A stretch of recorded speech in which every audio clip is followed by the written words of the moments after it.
Hello，大家好，我係 Pat 啦，今日同大家分享我嘅營養早餐。首先準備400毫升嘅 East 冰淨水，然後係 Body Key 營養代餐、植物蛋白素、益生菌、膳食纖維、綜合營養、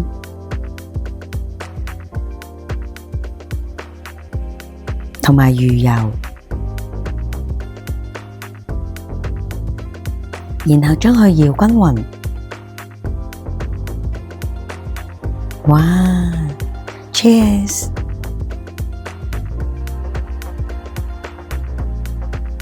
你都同我一齊食營養早餐啦〜